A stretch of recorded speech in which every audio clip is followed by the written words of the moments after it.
제가 대학교에 다닐 때에 철학을 왜 배우는가라는 강좌를 1시간 한 학기 동안에 들은 기억이 나요. 귀에 솔깃한 내용이 있어가지고 강의를 참으로 진지하게 들었던 기억이 있어요. 철학을 배우는 이유는 철학이 인생사 가운데 맺혀있는 삶의 응어리를 풀어주기 때문에 철학을 배워야 한다는 그런 내용이었었어요. 뭐를 풀어준다고요? 삶의 응어리. 제가 한창 감수성이 강한 어린 나이에 하도 교수님의 강의를 열심히 하시는 그 강의에 제가 빨려들었어요. 그래서 그 강의를 듣고는 나도 정말 그런 줄 알고 믿었었어요. 그러나 얼마 지나지 않아 그렇게 응어리를 풀어줄 수 있는 부분은 아주 미미한 일정 부분이고 대부분은 그렇지 않다는 것을 깨달아 알게 되었어요. 그 이유는 인생에 닥친 문제는 이성을 다루는 철학을 가지고는 해결할 수 없는 문제가 대부분이라는 거예요. 그런 이유는 인간은 영적인 존재이기 때문에 영적인 문제가 해결이 안 되고 영적인 문제가 그대로 걸려 있으면은 인간의 응어리, 다시 말해서 인간의 한의 문제는 해결될 수 없다는 것을 성경을 통해서 깨달아 알았기 때문이에요. 그렇습니다. 영적인 문제는 오직 영이신 하나님으로만 해결될 수 있고 답을 얻을 수 있다는 거예요. 사실은 그들도, 그 철학자들도 인간의 근원적인 문제가 인간의 육신의 노력과 이성을 개선시키는 것만으로 해결될 수 없다는 것을 철학을 하는 철학자들 자신들도 잘 알고 있다는 거예요. 그래서 그들의 관심사가 오직 한 곳으로 모인다는 거예요. 그것은 과연 자신은 어디서 왔다가 어디로 가는 존재인가? 철학을 하는 사람들이 일평생 매달리는 문제가 이 문제라는 거예요. 나는 과연 어디서 와서 어디로 가는 존재인가? 일평생을 공부하고 연구하고 해도 이거를 깨닫지 못한다는 거예요. 자신의 육신의 이 고리덩어리 육은 흙에서 온 것인 것을 아는데 그들이 말하는 이성, 넋이라고 그러죠. 넋. 이 넋이 어디서 왔냐는 거예요. 다시 말해서 영혼은 어디서 와서 어디로 가냐는 거예요. 왜냐하면 이 문제가 해결돼야 전인적인 인생의 문제에 대한 답을 찾을 수 있다는 것을 알기 때문인 것이죠. 그러나 아무리 철학을 해도 알 수 없어 일평생 이 문제에 매달려 답을 찾으려고 노력하지만 철학으로는 아무도 이 문제에 대한 답을 찾은 사람이 아직 한 사람도 없었다는 거예요. 그러나 이 문제에 대한 답을 찾고 명쾌하게 말씀하신 분이 계셔요. 그분은 이렇게 대답을 하셨어요. 나는 하나님에게서부터 와서 하나님께서 이 땅에 와서 하라고 하신 사명을 다 마치고 다시 하나님에게로 돌아간다라고 하신 분이에요. 그분이 바로 예수 그리스도이십니다. 그렇습니다. 예수 그리스도는 자신이 어디서 와서 무슨 일을 해야만 하다가 어디로 돌아가야 할지를 분명히 아는 분이셨어요. 이 세상에 왔다가 간 사람들 중에 누가 이와 같은 말을 할 수 있는 사람이 있었겠습니까? 오직 예수 그리스도만이 자신이 어디서 와서 무슨 일을 해야만 하다가 어디로 돌아가야 할지를 분명히 아신 한 분이셨어요. 이런 분은 오직 예수 그리스도 한 분뿐이셨다는 거예요. 그것을 알고 살다가 가셨기 때문에 그분의 인생은 한이 없었고 맺힌 응어리가 없으셨던 거예요. 인생의 궁극적인 응어리인 이 한의 문제는 자신이 하나님께로부터 와서 하나님께서 하라고 하신 일을 하다가 하나님께서 돌아오라고 하실 때에 손을 툭툭 털고 미련 없이 돌아갈 수 있는 삶을 살 수 있는 사람만이 응어리와 아내의 문제로부터 자유로울 수가 있다는 것이죠. 그러나 이와 같이 예수 그리스도와 같은 삶을 살아내지 못한 삶은 단지 후회스럽고 한많은 한평생을 사는 것에 불과한 거예요. 왜냐하면 이렇게 살지 못한 그 인생은 관역을 벗어난 삶, 관역을 벗어난 삶을, 궤도를 벗어난 삶을 살았기 때문이다. 이 관역을 벗어난 화살과 같은 삶, 목적 타겟을 못 맞춘 삶이라는 거예요. 궤도를 벗어난 화살과 같은 삶은 하나님의 의도를 벗어난 사람으로 죄를 짓는 삶을 말하는 거예요. 하나님 앞에 죄를 짓고 사는 인생이란 결국에는 응어리가 맺혀지는 삶, 안 맺힌 인생을 사는 것이 뿐이기 때문이에요. 그렇기 때문에 궤도를 벗어난 삶은 결과적으로는 하나님을 떠나서 사는 삶으로 하나님께서 붙들어 주시지 않는 삶이 되어 결과적으로 우주의 미아가 되어져서 사는 삶이고 영적인 고아가 되어서 사는 삶인 것이죠. 여러분들은 육신의 부모가 없는 고아들의 삶이 얼마나 공고한 삶을 사는지 잘 아시잖아요. 고아의 삶이란 자신에 닥친 모든 문제를 자신이 해결해야 하는 삶을 사는 것이잖아요. 그렇기 때문에 그들이 이 땅에서 잠깐 고아로 사는 것도 이토록 고통스러운 삶을 살아야 하는데 영원한 시간을 영적인 고아가 되어져서 사는 삶이란 정말로 비참한 삶, 저주와 같은 삶이라고 아니할 수가 없는 거예요. 우리 하나님께서는 그와 같이 영적인 고아가 되어져서 영혼을 살 수밖에 없는 우리 인생들을 사랑과 긍휼로 건져내시기 위해서 예수 그리스도를 우리 인생들에게 보내주신 거예요. 우리 요한복음 14장 18절 말씀을 읽도록 하겠습니다. 내가 너희를 고아와 같이 버려두지 아니하고 너희에게로 보내라. 우리 주님의 말씀. 내가 너희를 고아와 같이 버려두지 아니하고 너희에게로 오리라.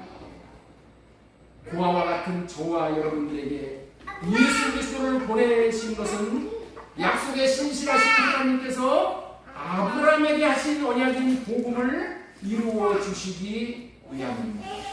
그 복음이란 아브라함의 씨에서 예수 그리스도가 나타나게 해주시겠다는 약속으로 바로 지난주에 전해드린 복음으로 건져주시기 위해서였던 것입니다. 지난주에는 예수 그리스도가 나타나는 것이 복음이라는 제목으로 설교를 했기 때문에 복음이 무엇인지를 실감나게 경험하셨을 줄로 믿습니다. 아멘들이 없으시네요.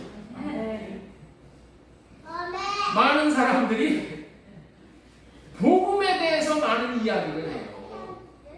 참 잘하는 겁니다. 그런데 불행한 것은 정작 복음이 무엇인지를 모르고 있다는 거예요. 마태복음, 마가복음, 누가복음, 요한복음이라고 하면서 성경책에 복음이 얼마나 많이 나옵니까? 그런데 정작 복음이 무엇인지를 모른다는 거예요. 그리고 복음을 전한다고 하고 복음을 배우는 복음학교에 참여하여 복음을 배우기도 하고 있어요. 그런데 복음이 무엇인지를 한마디로 말해보라고 하면은 그들은 복음을 이 정도로 이야기를 하는 거야. 예수님께서 십자가에 달려 돌아가셨어. 자신의 죄가 다 사해진 것이 복음이라고 이야기한다는 거예요.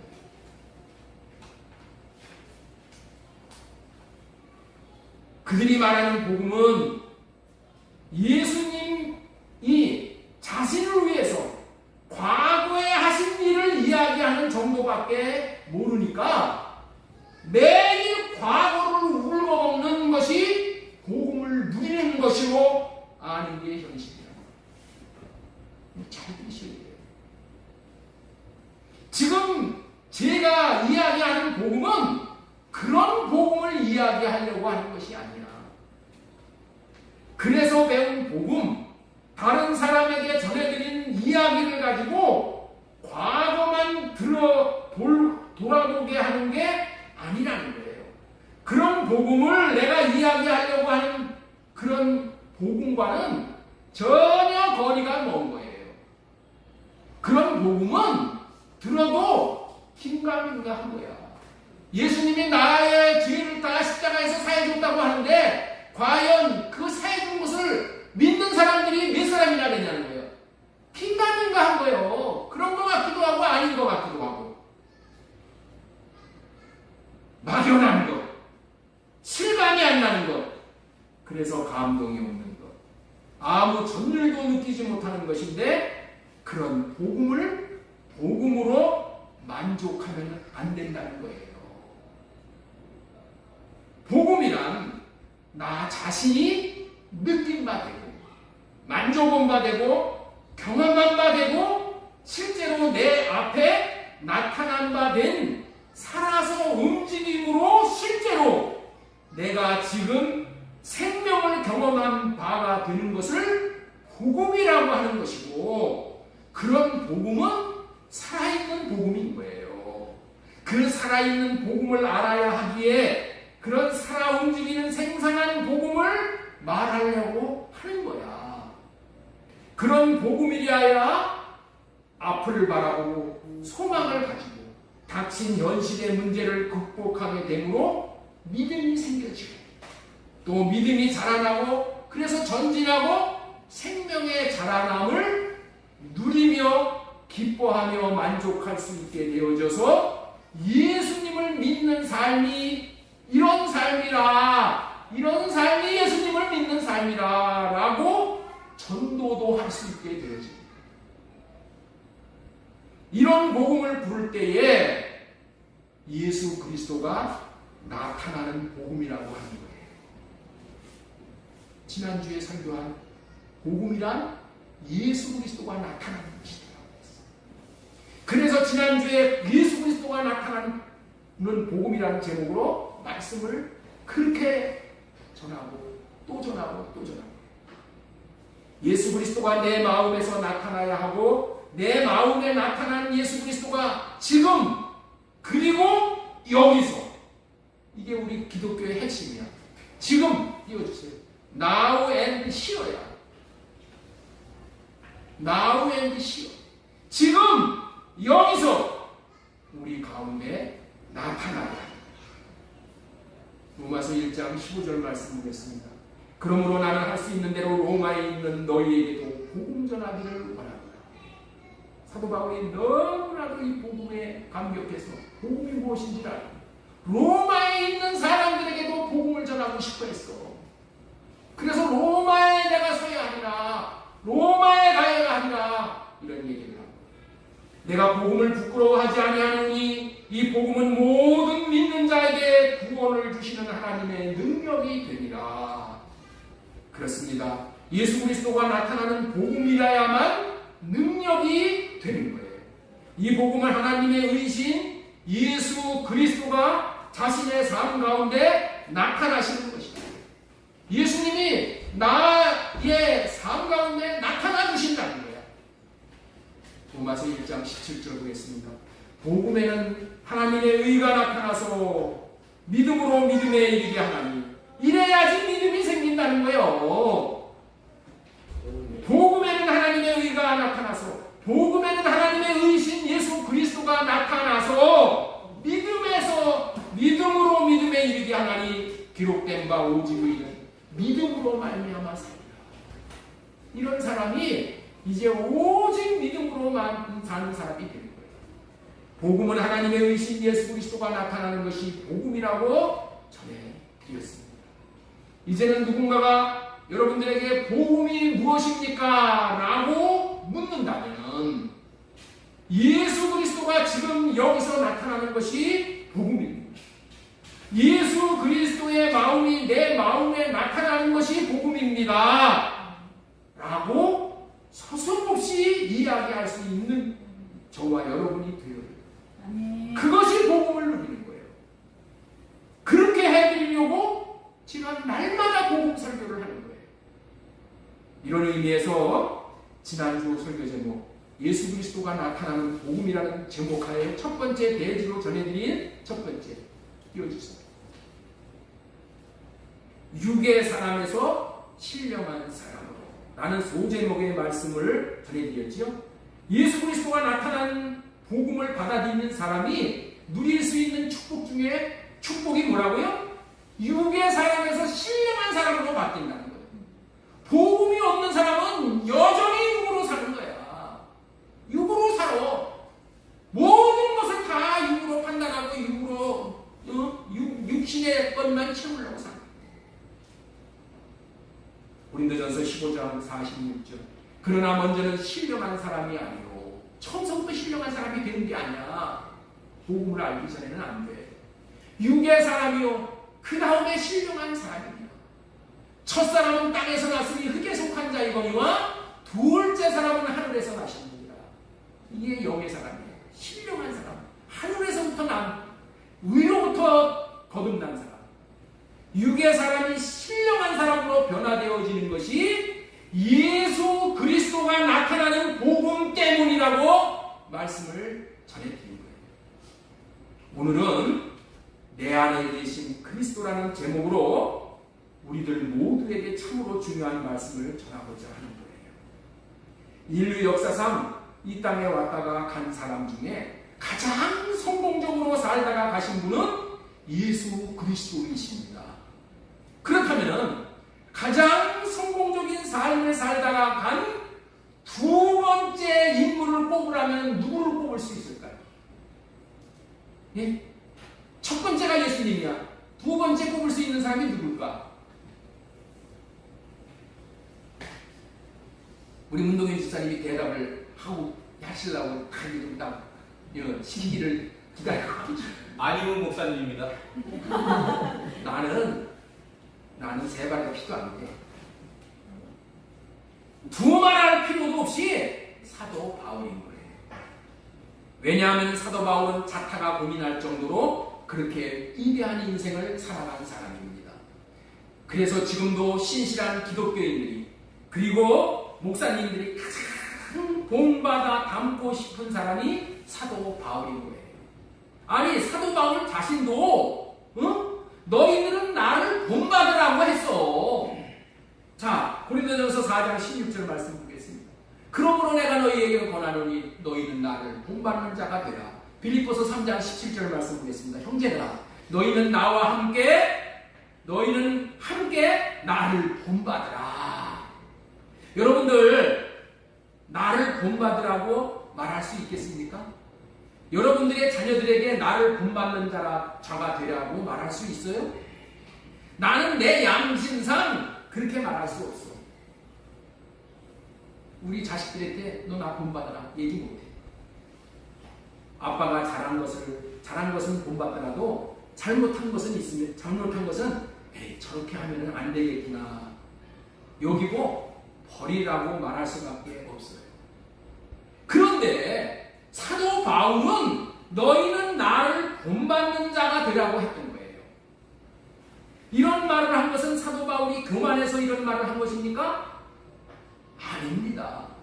사실 사도 바울은 우리가 본받아야 할 예수님 다음으로 최고의 삶을 산 사람이야. 자타가 공인할 정도로 그렇게 산 사람이 사도 바울이었었어요. 어떻게 그렇게 되었을까요?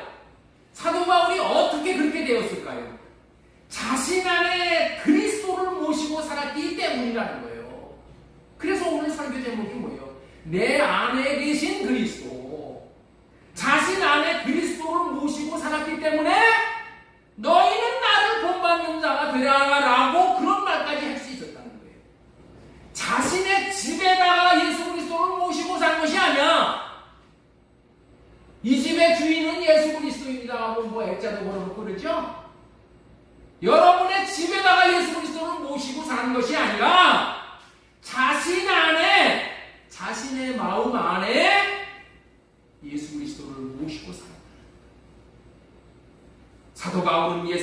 예수를 믿기 전에도 정말 하나님을 잘 믿고 잘 섬기고 싶었던 사람이었었어요. 그래서 하나님을 기쁘시게 해드리려고 온 마음을 다했던 사람이 사울이야, 사울.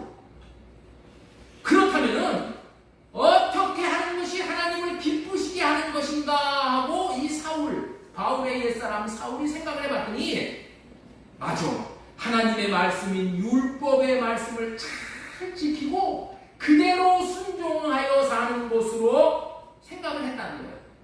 율법을 지키려고 온 마음을 다하는 사람이 그 생각대로 그렇게 살았어, 사도 바울이. 사도 바울은 자신이 어떻게 살았는지를 고백을 하고 있어요. 내가 얼마나 하나님을 기쁘시게 하려고 얼마나 열심히 살았는지 이제는 이와 같은 사람이 되었노라 라고 자서전적인 고백을 하는 말이 빌립보서 3장 5절 말씀이에요. 자, 우리 빌립보서 3장 5절 말씀, 나는 8만의 할례를 받고 율법 순종했다는 거예요. 이스라엘 족속이요 베냐민 지파요 히브리인 중에 히브리인이요, 히브리인은 강을 건넜다는 얘기야. 죽음의 강을 걷는 사람이야. 율법으로는 바리새인, 구별된 사람으로 살았다는 거예요. 그리고 열심으로는 교회를 박해하고 율법의 의로는 흠이 없는 자라. 여러분들, 사도 바울은 이런 얘기를 했어요. 율법의 의로는 흠이 없는 자라. 다시 말해서 율법 지키는 일이라면 흠 잡을 데가 없는 사람이 되었다라고 자기 자신을 고백을 하는 거예요. 자신의 노력으로 이 정도의 사람이 되었다라고 한다면은 여러분들 얼마나 대단한 사람이에요. 네? 우리는 불가능한 일이야. 사도 바울이 이 고백을 하고 있어요. 거짓말하는 거예요? 아니야. 정말 사도 바울이 이렇게 살았어. 이렇게 살아서 이 정도까지 이르게 된 것을, 그런데 이렇게 됐는데 이제 와서 보니 그 율법의 의를 이루면서 율법으로는 흠이 없는 자라고 살았던 그 삶이 이제 와서 보니까 다 배설물을 껴안고 대단한 것으로 여겼던 것을 사도 바울이 깨달았다. 지금까지 사도 바울 자신에게 유익한 것으로 알았던 것이 진정으로 유익한 것인 예수 그리스도를 얻는 데는 다 해봤댔다.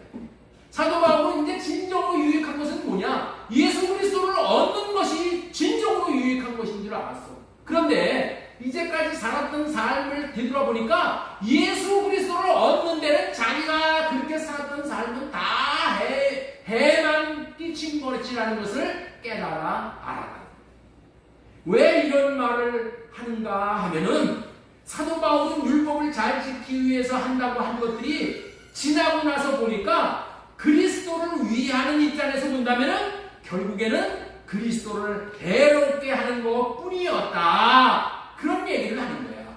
자기가 율법을 잘 지켜보려고 했던 모든 일들이 그리스도를 위하는 데는 해만 되는 것이고 거침돌이 되었고 장애물의 역할만을 했다는 것을 깨달아하게 된 것이에요. 율법을 잘 지키고 하나님을 기쁘시게 한다고 한 일이 무엇이었냐면은 사도 바울이 가장 율법을 잘 지키려고 했던 일이 뭐냐? 스데반을 돌로 쳐서 죽이는 거예요. 이런데 사도 바울이 스데반을 돌로 쳐 죽인 것은 사도 바울에게 무슨 스데반이 무슨 원수 짓을 했기 때문에 죽인 것이 아니야. 단지 그 당시에 예수 그리스도 교는 이단교야. 이단교를 박멸시켜서 없애는 것이 율법을 잘 지키는 것이고 하나님을 잘 섬기는 것이라고 생각을 했어. 자, 보세요. 사도 바울이 한 일의 결과를 보면 이렇게 된 거예요. 하나님을 위한다고, 다시 말해서 율법을 완전하게 흠도 없이 지킨다고 한 일이 결국에는 사람 죽이는 일만 하고 말아버렸다는 거야. 결론이 이렇게 돼요. 이것이 사도 바울이 잘못 살았던 삶인 것을 사도 바울이 깨달은 거예요. 자, 그렇다면은 사도 바울이 이렇게 사는 삶이 잘못된 것임을 언제 깨닫게 되었을까요? 언제 깨닫게 되었을까요? 여러분들, 사람은 자기가 잘못되었다는 것을 먼저 지식으로 깨닫는 거예요. 그 깨달은 지식의 토대 위에 자신의 삶을 돌이키는 거예요. 그래서 여러분들에게 매일 지식을 가르치는 거예요. 예? 지식을 가르치는 거예요. 지식을 제대로 알아야지 내가 잘못됐다는 것을 알고 돌이키는 거예요. 자기가 잘못되었다는 잘못된 지식으로 살았다는 것을 알지 못하면 사람은 절대로 자신의 삶을 돌이키지 못하는 거예요. 자, 빌립보서 3장 7절 말씀 보겠습니다. 그러나 무엇이든지 내게 유익하던 것을 내가 그리스도를 위하여 다 해로 여길 뿐더러 또한 모든 것을 해로 여기는 내 주 그리스도 예수를 아는 지식이 가장 고상하기 때문이다. 예수 그리스도를 아는 지식이 가장 고상함인데 예수 그리스도를 아는 것은 둘째치고 율법 지켜서 하나님을 기쁘시게 하려고 그런 것이 분장인 줄 알았다는 거예요. 그래서 내가 그를 위하여 모든 것을 잃어버리고 배설물로 여기면 그리스도를 얻기 위함이랍니다. 사도 바울은 무슨 지식이 가장 고상함을 깨닫는가 하면은 그리스도 예수를 아는 지식이 가장 고상한 지식임을 깨달아 알았던 거예요. 그래서 자기가 대단한 것으로 여겼던 것들을 배설물, 똥으로 알고 쓸어버렸다. 그런데 이렇게 깨달아 알게 된 결정적인 이유가 뭐라고요? 그리스도 안에 있게 됨으로 알게 되었다. 사람이 그리스도 안으로 들어오는 것이 이렇게 중요한 거야. 그래서 그리스도 안에 있어야 하는 거예요. 내 안에 계신 그리스도라는 제목으로 지금 첫 번째 대지로 전해드릴 말씀은 그리스도 안에 있으면은 첫 번째 전할 말씀, 잘못된 지식을 분별할 수 있게 하신다. 내가 잘못된 지식을 갖고 있는 것을 그리스도 안에 있을 때 분별이 되는 거야. 분별이. 그리스도가 자신 안에 있을 때에 첫 번째로 꼽을 수 있는 축복이 비진리와 진리를 분별할 수가 있는 거예요. 그래서 잘못된 길에 발을 내딛지 않을 수가 있는 거예요. 그리스도 밖에 있으면은 잘못된 지식을 가지고 있어도 잘못된 것인지를 분별이 안 돼서 모르는 거야. 그리고 남들이 볼 때는 다 망하는 길인데도 자신은 그 길을 용감히 걸어가는 거야. 왜? 분별이 안 되기 때문에. 왜 분별이 안 된다고? 그리스도 밖에 있기 때문에 분별이 안 되는 거야. 그래서 그리스도 안에 있으면, 그리스도 안에 들어오면 잘못된 지식도 분별해 주시고 잘못된 길도 가는 것도 분별해 주신다는 거예요. 왜냐하면 그리스도 안에 있으면 항상 진리의 성령님께서 역사해 주시고 빛을 비춰주시고 은혜를 베풀어 주시기 때문인 거예요. 이렇게 되게 해주시는 것이 살아있는 복음이라는 말을 하고 싶은 거예요. 예를 들면 여러분들 2단에 들어가잖아요. 2단에 들어가 있으면은 자기가 잘못된 길을 가고 있어도 몰라.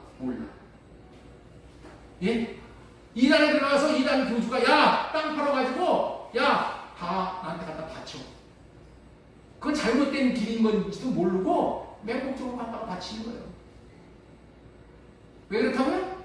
그리스도 밖에 있으니까 분별이 안 돼. 그래서 그냥 하라는 대로 하는 거야. 종으로 타는 거야. 그리스도 안에 있으면은 성령님께서 빛을 비춰주시기 때문에 분별이 되어져. 그래서 금방 알게 되는 이치야. 금방 알게 돼. 빛을 비춰주니까. 다 이렇게 되어지는 중요한 이유인 복음을 누리게 되는 이유가 있는데 그리스도 안에 들어가 있다는 것은 할례를 받았기 때문에 그리스도 안에 들어가는 것이에요. 그래서 성령이 일해주시는 사람이 되는 거야. 이런 걸 잘 들어보셔요. 여기서부터 굉장히 중요한 얘기를 하는 거예요. 그래서 비진리와 진리가 분별이 되는데 할례 받지 않은 자, 다시 말해서 그리스도 밖에 있는 자는 부정한 자가 되어져서 성령이 역사를 할 수 없기 때문에 분별을 안 해주시니까 분별이 안 되기 때문에 속는 인생이 되는 거야. 여러분 잘 들어보셔요. 네? 그리스도 안에 들어가면은 분별이 된다니까. 그런데 그리스도 안에 들어가는 것은 어떻게 보면 그리스도 안에 들어간다고요? 할례가 돼야 그리스도 안에 들어가는 거예요. 자, 우리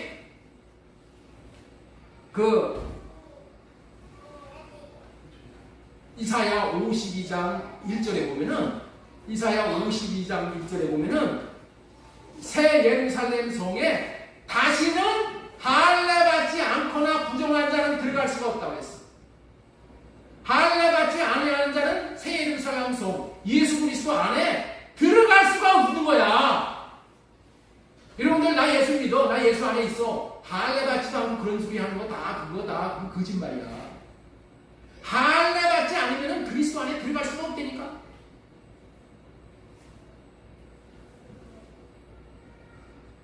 사도 바울이 기가 막힌 중요한 말씀을 하고 있어요. 자, 빌립보서 3장 9절 말씀 보겠습니다. 그 안에서 발견되려 하니니 이렇게 말합니다. 사도 바울은 항상 뭐를 원했다고요? 그 안에서 발견되기를 바랬어. 예수님 안에서 발견되기를 바랬다는 거야. 그래서 이와 같은 사실을 안 사도 바울이 되게 된 최고의 비밀이 그리스도 안에서야. 그래서 항상 그리스도 안에서 발견되려고 한 것이에요. 그리스도 안에 있으면은 율법과 복음이 분별이 되어서 율법을 자기로 지키려고 해서는 안 되는 것을 금방 분별이 돼. 금방 분별이 된다니까. 그런데 그리스도 밖에서는 율법을 지켜야만 되는 줄을 알고 자기로 율법을 지키려고 몸을 내는 거예요. 그리스도 밖에 있는 세상 사람들을 보세요. 지금 세상 사람들 보세요. 도덕적으로 착하고 선하게 살지 않으면 큰일 나는 줄 알아. 지금도 여당, 야당이 법에 어긋났다고 바로잡아야 한다고 탄핵해야 한다고 목숨을 걸고 싸우고 있잖아요. 예? 그렇죠? 그리스도 밖에 있는 사람들은 이 법만 가지고 사는 거야. 법에 조금만이라도 어긋나면 난리가 나는 거야. 그런데 그리스도 안에 들어오면은 은혜가 얼마나 중요한지를 알고 은혜로만 되는 것임을 알게 되는 거예요. 그래서 위정자들을 위해서 기도하는 거야. 좀 잘못되어 있으면 하나님이 도와주셔서 잘할 수 있게 해주세요. 기도해. 그래서 100% 삶이 바뀌는 것이 그리스도 안에서 사는 삶이다. 그리스도 안에 있는 것이 이렇게 중요한 것입니다. 그래서 사도 바울은 항상 하나님이 보실 때 자신이 그리스도 안에서 발견되기를 바랐던 거예요. 이것이 사도 바울 되게 한 비밀 중에 비밀이었던 것입니다. 여기 보세요. 자, 창세기 3장 8절에 하나님은 아담을 부르십니다. 하나님께서 죄지은 아담을 찾아가시어서 아담아 네가 어디 있느냐 라고 아담을 부르시오. 자, 창세기 3장 8절 보겠습니다. 그들이 그날 바람이 불 때 동산에 공이 쉬는 여호와 하나님의 소리를 듣고 아담과 그의 아내 여호와 하나님의 낯을 피하여 동산나무 사이에 숨은지라 여호와 하나님이 아담을 부르시며 그에게 이르시되 네가 어디 있느냐 이르되 내가 동산에서 하나님의 소리를 듣고 내가 벗었으므로 두려워하여 숨었나이다. 아담은 하나님 앞에서 그리스도 안에서 발견되지 못하고 그리스도 밖에서 한없이 두려워 숨어있는 상태로 발견되었어요. 사단에게 속아서 그리스도 밖에서 사는 인생을 하나님께서는 한없이 불쌍히 여기시고 사랑과 긍휼로 대하시어 가죽옷을 입혀주시면서 다시는 그리스도 바깥으로 나가지 않도록 가죽옷을 입혀주시는 자비로운 분이시에요. 가죽옷을 입혀준다는 말이 뭐냐? 그리스도 안에서 살게 해준다는 의미예요. 가죽옷을 입혀주면 어디서 산다고요? 이 가죽이 그리스도야. 그리스도 안에서 산다는 의미란 말이에요. 왜 가죽옷을 입혀줘요? 이제는 그리스도 안에서 사는 삶이 얼마나 복된 삶인 줄을 알고 절대로 그리스도 바깥으로 나가지 않고 그리스도 안에 있음으로 말미암아 분별을 할 수 있게 되어져서 다시는 사탄에게 속지 말아라. 다시는 죄의 멍에를 매지 말라. 이런 의미로 그리스도 안을 상징하는 가죽옷을 입혀주는 거예요. 자, 창세기 3장 21절 여호와 하나님이 아담과 그의 아내를 위하여 가죽옷을 입혀줍니다. 우리들도 이 그리스도 안에서의 복음인 원시 언약 안에서 살아야 합니다. 우리는 육신이 연약하기 때문에 늘 그리스도 밖에 있다면 두려워하고 숨어 지낼 수밖에 없는 존재들이에요. 그럼에도 불구하고 우리 하나님은 이 원시 복음으로 우리를 붙들어 품어주시고 공유를 베풀어 주시고 가죽옷을 입혀주셔서 그리스도 안으로 이끌어 주시기를 원하시는 분이에요. 늘 우리 주님에게는 사랑으로 역사해 주시는 분이심을, 우리 주님은 늘 우리를 사랑으로만 대해주시는 분이심을 믿으심으로 가죽옷을 입혀주실 뿐만이 아니라 늘 가죽옷 아닌 그리스도 안에서 우리가 발견됨으로 말미암아 믿음으로 하나님으로부터 난 의를 덧입을 수 있는 저와 여러분들 다 되실 수 있기를 소망드리고 축원합니다. 자, 그렇다면은 사도 바울은 어떻게 그리스도 안에서 발견되고자 하는 이 한 가지 소망을 가지고 일평생 그리스도 안에서 살 수 있었을까요? 다시 한번 질문할게요. 사도 바울은 어떻게 그리스도 안에서 발견되고자 하는 이 한 가지 소망을 가지고 일평생 그리스도 안에서 살 수 있었을까요? 그 동기가 무엇이었을까요? 동기가.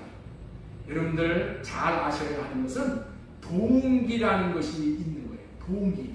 계기. 동기. 사람의 성공과 실패는 하물며 운명은 동기에서부터 시작되는 거예요. 우리 안신의 집사가 나갔으니까 제가 잠깐 아는 소리 좀 해야 되겠어요. 음악 작곡론에서 두 마디로 이루어진 곡을 동기라고 해요. 두 마디가 동기야. 아, 우리 전문가 여러분 또 한 분 계시는데, 우리 강수현 집사님이 계시는데, 두 마디로 이루어진 게 동기야. 동기, 모티브. 예? 라고 얘기해요. 그리고 네 개 마디를 합쳐서 작은 악절이라고 해요. 8개 마디를 합쳐서 큰 악절을 이루는 거예요. 여러분들 있죠? 베토벤의 교향곡 중에서 운명이라는 교향곡은 아주 대단한 거야. 대단한 거. 그런데 그 운명이라는 그 대단한 교향곡이 동기에서부터 시작됐어. 어떤 동기냐면은 이런 얘기야. 딴딴딴딴. 들어보면 생각 얘기 있죠? 딴딴딴딴. 딴딴딴딴. 딴딴딴딴. 딴딴딴딴. 딴딴딴딴. 그 운명이라는 그 대곡이 딴딴딴딴 요 동기로 이루어진 거예요. 요거 하나로 단순하게 딴딴딴딴 이라는 이 동기가 작은 악절, 큰 악절을 형성해서 대곡을 이루게 된 거예요. 운명이라는 대곡이 나오게 된 것이 단순한 것에서 시작되는 거야. 딴딴딴딴 딴딴딴딴 빠르게도 하고 느리게도 하고 장엄하게도 하고, 응? 피아니시모도 들어가고 크레센토도 들어가고 디크레센토도 들어가고 딴딴딴딴 다 이루어진 거야. 요거 가지고. 그렇죠, 집사님? 이게 대복이 된 거야. 하나님이 사랑하는 자들에게 복음을 통해서 구원받을 수 있는 동기를 주시는 분이야. 동기를 주신다니까. 그 기발한 동기를 받아가지고 자기 인생을 작은 악절로 큰 악절로 확장해 나갈 때에 그 인생은 하나님 앞에서 대곡이 되는 거야. 그 인생이 대곡이 된다니까. 대곡. 그렇기 때문에 여러분들이 이 예배를 드리는 순간이 하나님으로부터 동기, 모티브를 받는 시간이라는 것을 믿으셔야 되는 거예요. 그런 것을 믿는 분들은 예배를 소홀히 생각할 수가 없는 거예요. 말씀을 듣는 것을 건성으로 들을 수가 없는 거야. 왜? 하나님이 이 동기를 주시는 시간이 되니까. 이 모티브를 주시는 시간이야. 이 모티브를 작은 악절로 큰 악절로 확대해서 여러분의 인생을 대복의 인생으로 만들어 주시는 거예요. 하나님께서 어느 날 사도 바울에게 동기를 주시기 위해서, 모티브를 주시기 위해서 하늘 삼층천으로 불러 올리셔요. 사도 바울은 이 삼층천에서 받은 동기를 건성으로 받지 않고 그 마음의 신비에 간직한 거예요. 그래서 사도 바울이 대사도가 된 거야. 그 내용이 고린도 후서 12장 1절 2절에 아주 드라마틱하게 기록이 되어 있는 거예요. 자, 고린도 후서 12장 4절부터 보겠습니다. 그가 낙원으로 이끌려 가서, 삼층천은 낙원을 얘기하는 거예요. 낙원으로 이끌려 가서 말로 표현할 수 없는 말을 들었으니 사람이 가히 이르지 못하는 말이로다. 현대인의 성경은 쉬워요. 나는 낙원으로 이끌려 가서 도저히 표현할 수도 없고 또 누구에게도 알려서도 안 되는 말을 들었습니다. 예? 하늘의 비밀이라는 거예요. 그러시면서 또한 하나님 안에서 영원전부터 감춰져 있는 비밀이 무엇인지를 우리 모두에게 성경을 통해서 알려주십니다. 그 비밀이 오늘 본문의 말씀인 거예요. 본문을 다시 보겠습니다. 골로새서 1장 27절. 하나님이 그들로 하여금 이 비밀의 영광이 이방인 가운데서 얼마나 풍성한지를 알게 하려 하시느니라. 이 비밀은 너희 안에 계신 그리스도이시니.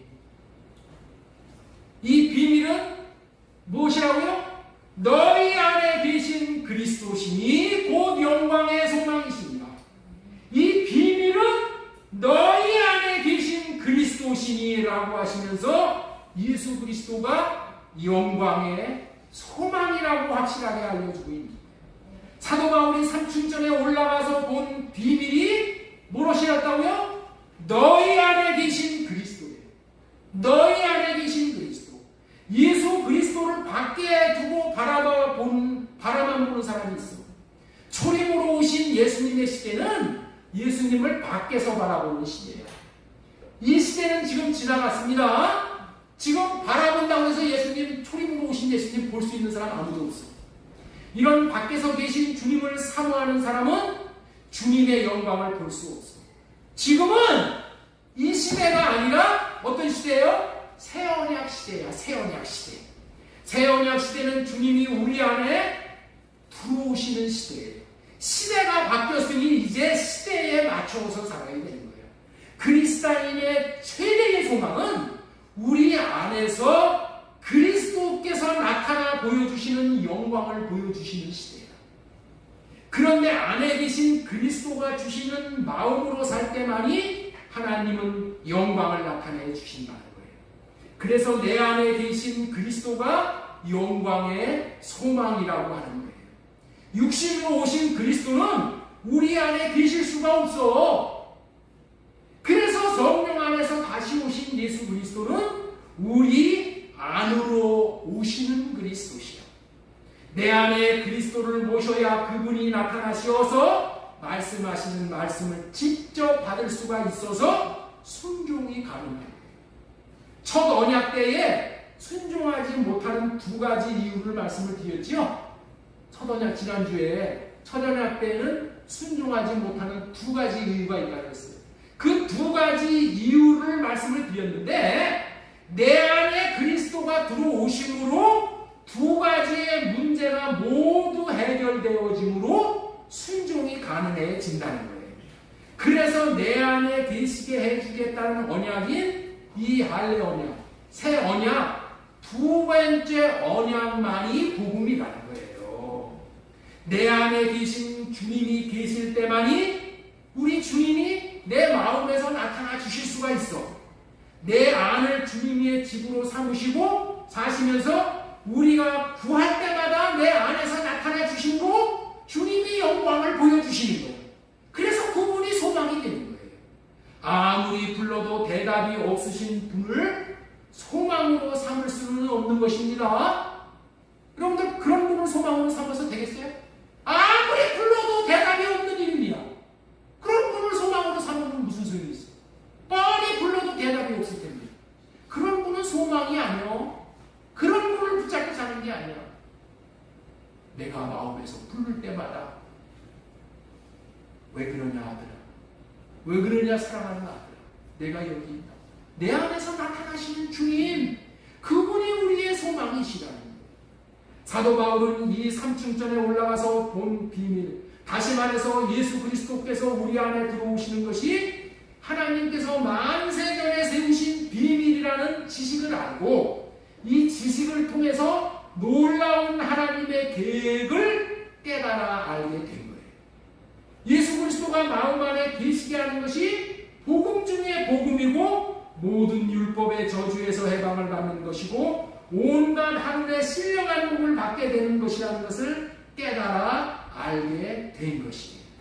자, 사도 바울이 삼층전에 올라가 보고 나서 에스겔 11장 9절 말씀과 에레미야 31장 33절 말씀이 깨달아졌어요.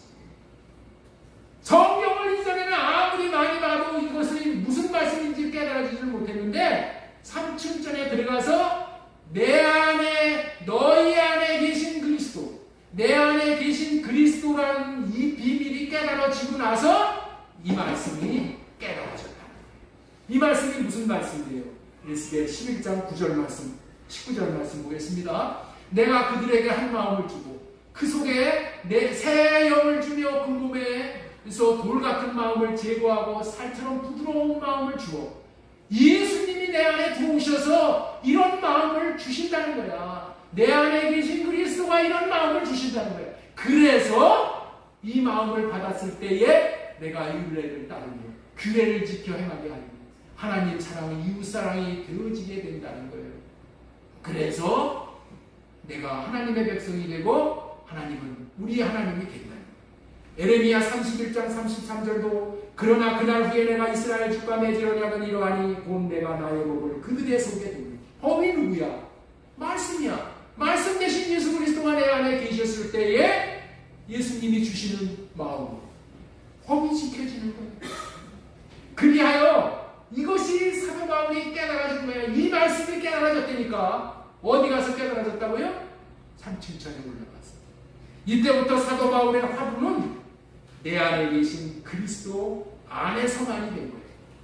화두라는 말이 무엇입니까? 화두라는 말은 입만 열면은 이 말을 했다는 거야.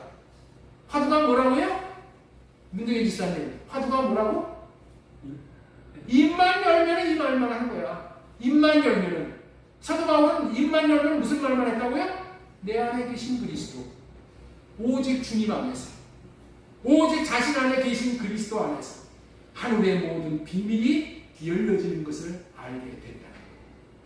사도 바울이 얼마나 이 비밀이 놀라운 것인지를 정말 제대로 깨달은 사람이에요.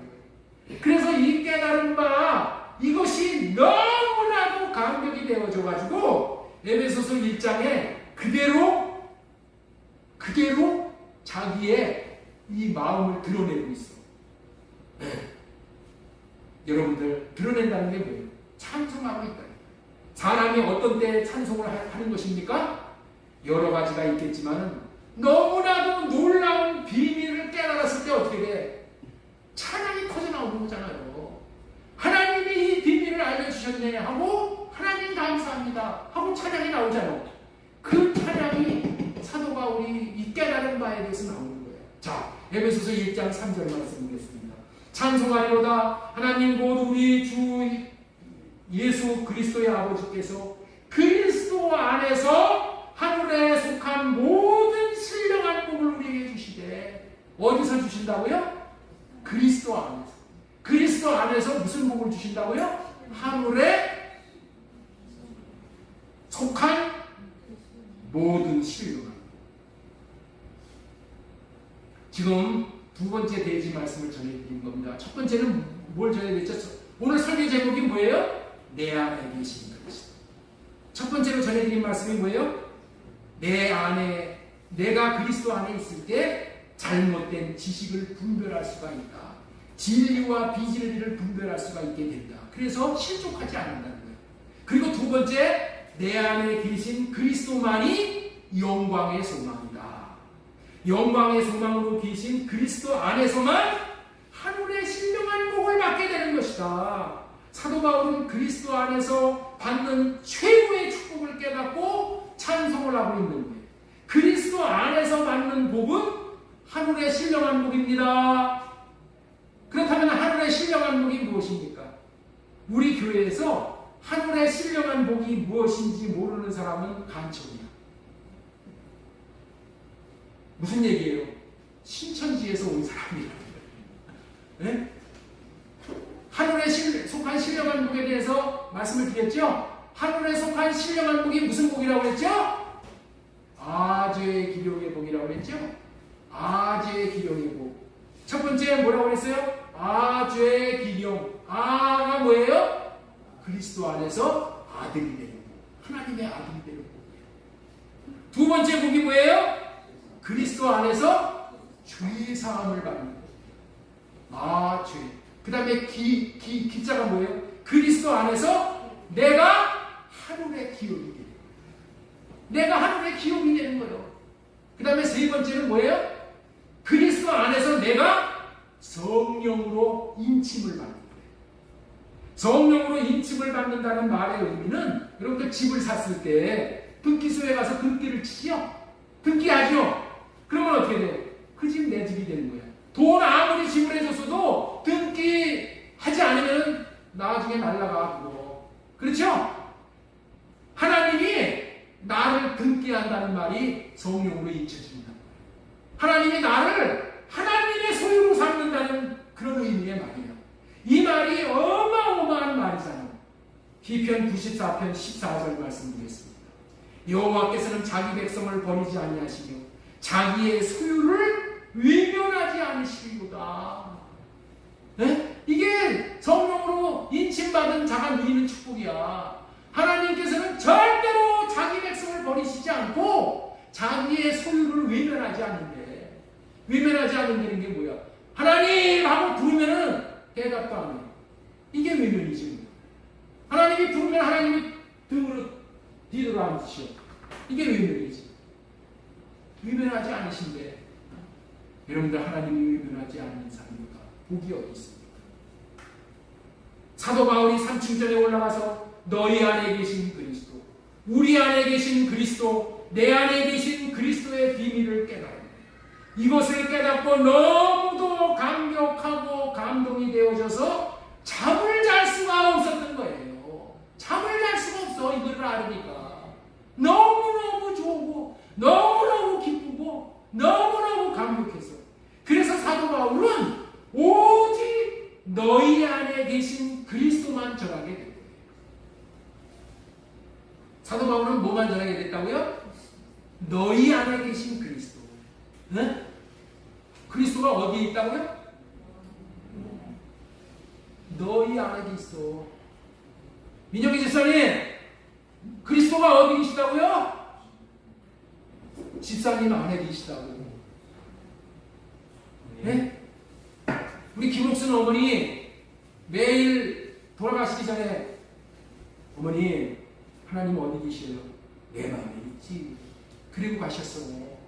그 사람만이 구원받은 사람이야. 내 안에 계신 그리스도, 내 안에 계신 그리스도가 나를 하늘로 데리고 가는 거예요.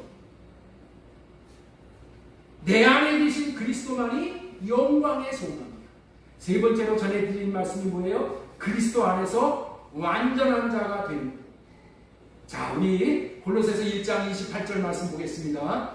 우리가 그를 전파하여 각 사람을 권하고 모든 지혜로 각 사람을 가르치는 각 사람을 그리스도 안에서 완전한 자로 세우려 함이니. 사람이 완전한 자가 되는 유일한 방법은 뭐예요? 그리스도 안에서요.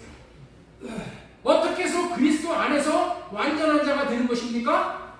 지금부터 완전한 자가 되는 비결에 대해서 동기부여를 하는 겁니다. 예? 계기를 여러분께 마련해 줄 테니까 이거 가지고 그냥 대석인질해서 완전히 여러분들 걸로 만드시기 위해서 여러분들의 인생을 대곡으로 만드시기 바랍니다. 예, 완전한 자가 되는 비결에 대해서 말씀을 드리고 오늘 말씀을 내리려고 해요. 자, 보세요.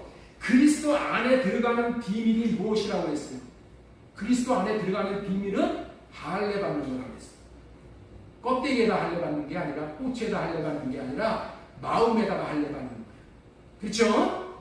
그리스도 안에 들어가는 비밀은 오직 할례 받는 거예요. 십자가에다가 내 옛사람을 못 박는 거예요. 이것이 유일한 길이야. 이것이 비밀이야. 자, 우리 이사야 52장 11절 말씀 보겠습니다. 지온이여 깰지어다 내 힘을 낼지어다 거룩한 성 예루살렘이여 네 아름다운 옷을 입을지어다 이제부터 할례 받지 아니하는 자와 부정한 자가 다시는 내게로 들어옴이 없을 것입니다. 새 예루살렘 성이 뭐예요? 거룩한 성 예루살렘 성이 예수 그리스도야. 예수 그리스도 안에 들어가는 사람은 어떤 사람만 들어간다고요? 할례 받고 부정을 면하는 사람만 들어가는 거예요. 예? 할례 받은 사람이 어떤 사람이 된다고요? 완전한 사람이 되는 거야. 완전한 사람. 완전한 사람이 되는 거예요. 그리고 보세요. 그런데 완전한 사람이 어떤 사람이 된다고요? 그리스도 안에 들어가서 완전한 사람이 되는 거예요. 자, 보세요. 골로새서 2장 11절. 그 안에서 너희가 손으로 하지 아니하는 할례를 받았으니 곧 육의 몸을 벗는 것이요 그리스도의 할례입니다. 그리스도 안에서 손으로 하지 아니하는 마음에 그리스도의 할례를 행해 주시는 거예요. 예? 이 할례를 행해 주시면 어떻게 된다고요? 이게 완전해지는 거예요. 그리스도 안에 들어가는 것이 완전해지는 것이고, 자, 여기 잘 들어보세요. 할례 받는 것이 완전해져서 그리스도 안에 들어가는 거예요. 그리고 그리스도 안에 들어가면 또 어떻게 돼요? 완전한 자가 되는 거예요. 그리고 또 그리스도 안에 들어가서 또 뭘 해요? 또 할례를 시켜주신다니까. 여기 잘 보세요. 골로새서 2장 11절. 또 그 안에서 그리스도 안에서 너희가 손으로 하지 아니하는 할례를 받았으니 곧 육의 몸을 벗는 것이요 그리스도의 할례입니다. 예? 할례 받고 그리스도 안에 들어가고 그리스도 안에서 또 뭐예요? 손으로 하지 아니하는 또 할례를 받고 완전해지고 또 완전해지는 거예요.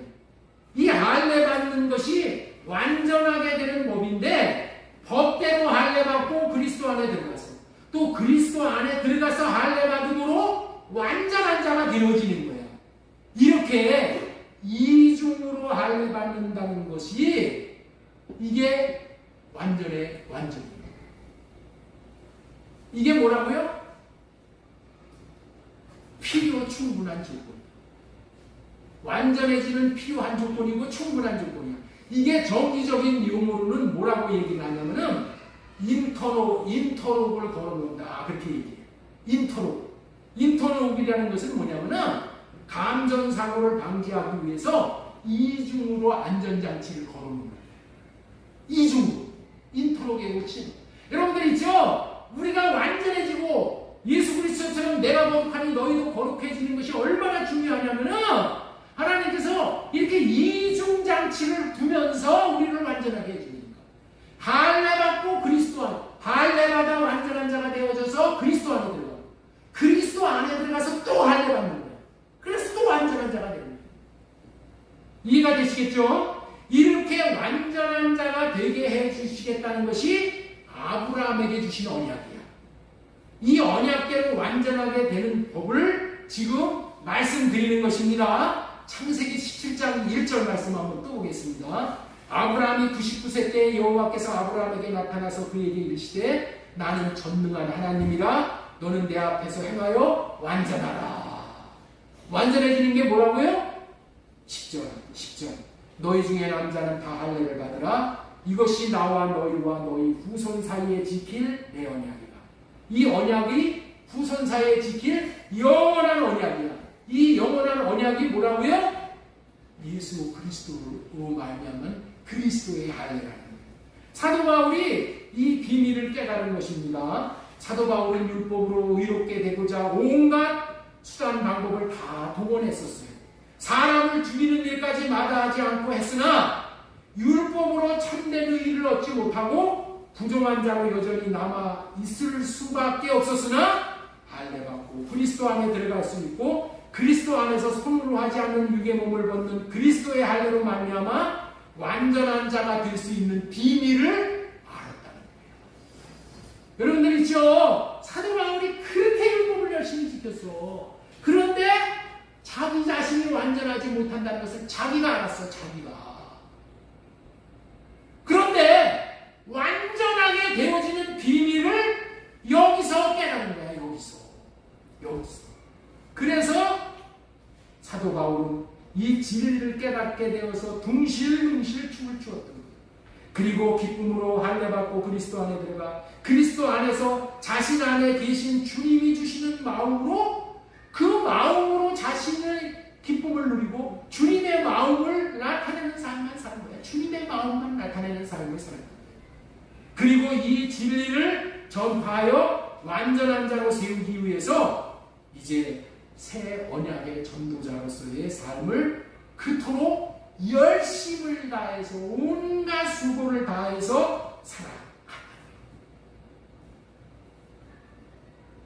우리 골로새서 1장 28절을 다시 한 번만 보여주세요. 예? 골로새서 1장 28절 우리가 그를 전파하여 각 사람을 권하고 모든 지혜로 각 사람을 가르치면 각 사람을 그리스도 안에서 완전한 자로 세우려 함이니 이를 위하여 나도 내 속에서 능력으로 역사하는 이의 역사를 따라 힘을 다하여 수고하노라. 제가 왜 여러분들에게 지금 매일 이 복음을 전합니까? 왜 전하는 거예요? 완전한 자가 되게 하기 위해서. 우리 주님이 우리에게 원하는 것은 완전한 자가 되는 거예요. 내가 거룩하니 너희도 거룩하라. 이거를 원하시는 거예요. 완전한 자가 되는 것은 내가 율법의 의로는 완전한 자가 될 수가 없는 거예요. 그리스도의 할례. 그리스도의 할례. 그리스도 안에 들어가서 그리스도 안에서 또 할례 행해 주신 분을 위해서 육의 몸을 벗는 할례를 받고 그래서 완전한 자가 되어져서 이제 그 자에게 하나님께서 나타나셔서 예수 그리스도를 하나님의 의이신 예수 그리스도가 나타나서 그에게 예수님의 마음을 주셔 그 마음으로 예수 그리스도를 전파했어. 이 세상 모든 열방이 주님에게 돌아오게 하는데 저와 여러분들을 쓰고 싶으신 것이 주님의 마음. 이 아버지 하나님의 마음을 우리가 헤아려서 그 마음을 이루어드리는 저와 여러분들 다 되어질 수 있으시기를 예수님의 이름으로 소망드리고 축원합니다. 아멘.